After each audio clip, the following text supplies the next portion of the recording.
Të gjithë objektet që kanë mbi 50 vjet që janë ndërtuar, duhet i nënshtrohen auditimit teknik, që do të konsistojë në kryerjen e ekspertizës së thelluar për të vlerësuar gjendjen teknike aktuale dhe kapacitetin mbajtës të objekteve. Në rast se vlerësohet se objekti nuk përmbush kushtet teknike, i hapet rruga riparimit ose prishjes. Gjithçka përcaktohet në një projekt-vendim qeverie, i hartuar nga strukturat e Ministrisë së Infrastrukturës dhe Energjisë, që është siguruar nga kanë. Sipas dokumentit, projekt-vendimi bazohet në ligjin për kontrollin dhe disiplinimin e punimeve të ndërtimit, por gjithsesi, në asnjë enë të këtij ligji nuk parashikohet një proces i tillë. Sipas projekt-vendimit të qeverisë, projektet që do të bëjnë auditimin teknik të objekteve do të përzgjidhen nga njësitë e vetëqeverisjes vendore dhe jo nga vetë pronarët e objekteve. Ndërkohë, auditimi teknik do t'i vihet në dispozicion Institutit të Ndërtimit për kryerjen e oponencës.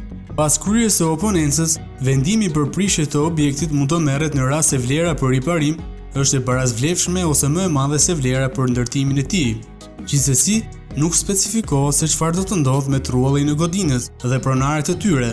Një proces i ngjashëm mundohej edhe me Godinat e prekura nga tërmeti i 26 nëntorit, teksa shumë prej banorëve kanë akuzuar qeverinë për grabitjen e pronës së tyre.